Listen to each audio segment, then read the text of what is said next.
Hey there, language lovers. Welcome to Speak Up. Today we're diving into something super important, understanding real conversations in English. Learning from books is cool, but real-life chats? That's where the magic happens. Speak Up is all about making English real and fun. Ever get stuck trying to figure out what people are saying? We've been there. But don't worry, we're here to help you crack the code of everyday English. On Speak Up, we connect you with friends who speak English like it's no big deal. Imagine learning from folks who use English in their everyday lives. The best way to get comfy with the language. We're not just local, we're global. Speak Up brings together friends from all over the world. You get to chat with people from different places, sharing stories and laughter. It's like a global hangout for language lovers. Here's the secret. To get really good at English, you gotta practice talking. That's what we're here for. Speak Up helps you feel confident expressing yourself no matter where you're from. Ready to make English your new superpower?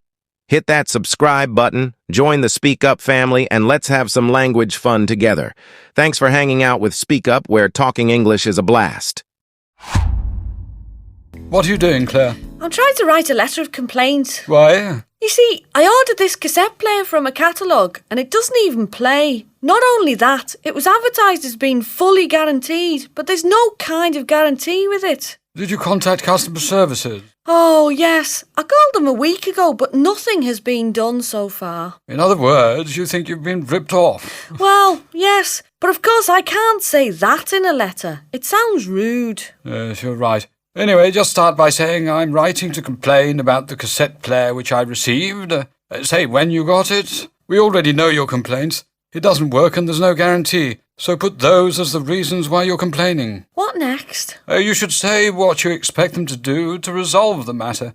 Do you want your money back or a new one, or...? I think I'll ask for my money back. I don't trust them to send me a decent one. Well, ask for your money, and you should also add that if you don't get your money, you'll be forced to take the matter further. That always makes it sound as if you know what you're doing. Right. Well, thanks for your help, David. Have you read those job application letters yet? Yes, I have actually. Some of them sound pretty good, but I think this is definitely the best one. Have they got what we're looking for? I think so. Let's have a look. It says, "Dear Mr. Stanton, I am writing to apply for the position of car salesman, which I saw advertised in Saturday's Evening Post." Let's see, he's 19 years old. He left school with 3 A-levels. Here he says, "Since then I've been working on a temporary basis, but I'm seeking permanent employment in sales." What jobs has he had then? He's had 2 jobs. He has experience working as a telephone salesperson for rights insurance brokers, and he also mentions somewhere in the letter that he's worked for a car sales company. Right, here it is. Last year, during the summer break, I worked in a used car business where my responsibilities included general office duties as well as explaining features of the cars to customers. Sounds like he knows something about cars then, doesn't it? Now, he goes on to say that he considers himself a reliable and courteous person, and he's got a clean driving licence. He sent us a copy of his CV and references from his previous employers. He finishes up, "I can provide photocopies of my qualifications should you require them, and I'm available for an interview at your convenience. I hope to hear from you soon. Yours sincerely, Kevin Holmes." Sounds good to me. Let's get him in for an interview. AI and truth. Pics and it didn't happen. AI-generated content is raising the premium placed on trust. It is now possible to generate fake but realistic content with little more than the click of a mouse. This can be fun. A TikTok account on which, among other things, an artificial Tom Cruise wearing a purple robe sings Tiny Dancer to the real Paris Hilton holding a toy dog has attracted 5.1 million followers. It is also a profound change in societies that have long regarded images, video and audio as close to ironclad proof that something is real.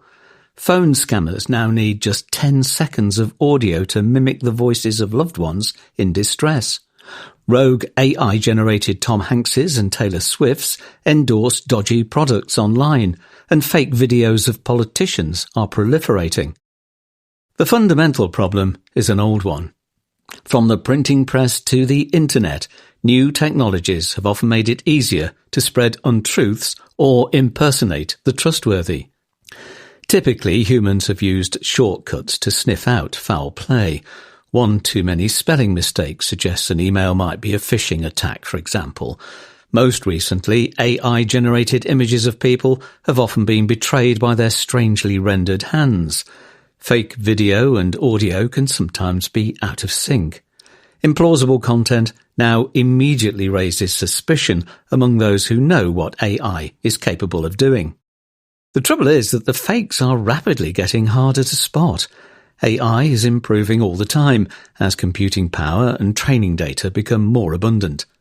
Could AI-powered fake detection software built into web browsers identify computer-generated content? Sadly, not. As we report this week, the arms race between generation and detection favours the forger.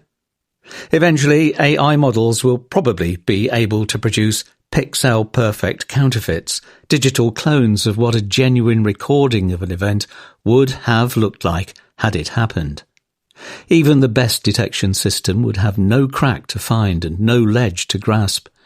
Models run by regulated companies can be forced to include a watermark, but that would not affect scammers wielding open-source models, which fraudsters can tweak and run at home on their laptops. Dystopian possibilities abound. It will be difficult, for example, to avoid a world in which any photograph of a person can be made pornographic by someone using an open-source model in their basement, then used for blackmail, a tactic the FBI has already warned about. Perhaps anyone will be able to produce a video of a president or prime minister announcing a nuclear first strike, momentarily setting the world on edge. Fraudsters impersonating relatives will prosper. Yet societies will also adapt to the fakers. People will learn that images, audio or video of something do not prove that it happened, any more than a drawing of it does. The era of open-source intelligence, in which information can be reliably crowdsourced, may be short-lived. Online content will no longer verify itself, so who posted something will become as important as what was posted. Assuming trustworthy sources can continue to identify themselves securely via URLs, email addresses and social media platforms, reputation and provenance will become more important than ever. It may sound strange, but this was true for most of history. The era of trusted, mass-produced content was the exception. The fact that people may soon struggle to spot the invisible hand of AI does not mean the marketplace of ideas is doomed. In time, the fakes that thrive will mostly be the funny ones. Burgers in China. Step aside, Ronald. How China is remaking fast food. At first glance, the burger appears like any other, but on closer inspection, something is different. Pressed between the buns is not a patty of minced beef, but morsels of roasted duck. The buns themselves are wrinkled and slightly charred. They are hand-rolled and made using traditional pastry-making techniques, says Tastin, the fast food chain serving up this meal. If duck isn't your thing, other options include fish-fragrant shredded pork and mapo tofu. Though not technically a hamburger, Tastin's ads declare, "The Chinese hamburger is here." It appears to be popular. Last year, Tastin added nearly 3,500 stores for a total of around 6,700 in China. That is more than McDonald's, which has 6,000, according to GeoHei, a Chinese analytics firm. KFC, 11,000, and local brand Wallace, 18,000, still lead the fast food industry. McDonald's and KFC brought burgers to China. When the first KFC opened in Beijing in 1987, customers queued up to get a taste.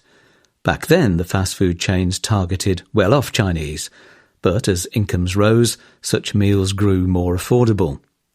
Still, a big part of Tastin's success is its prices, which are well below those of Western fast food chains. Founded in 2012, Tastin started out making pizzas. It began selling burgers in 2017. 2 years later, it claimed to be the creator of the Chinese hamburger, though it was hardly the first to offer such a thing. Still, the patriotic marketing has gone down well. Tastin received a 120 million yuan, that's $19 million investment, from Chinese venture capital firms in 2021. Until recently, it has focused on smaller cities where it faces less competition from Western chains. Now it is taking on rivals in big cities like Guangzhou and Shanghai. Local fast food chains such as Running Panda and Chuzheng have also attracted sizable investments. Many of these smaller chains offer burgers similar to Tastin's and have adopted marketing strategies that emphasize their Chinese origins. Chinese burgers are part of a wider trend called Shin Jong XI, or New Chinese Style, which sees companies infusing elements from traditional Chinese culture into their products and branding. The label Chinese Style has been attached to everything from coffee to fried chicken. There is a political tinge to the fad. Companies are capitalizing on the nationalist tendencies of young people. This type of marketing is no guarantee of success.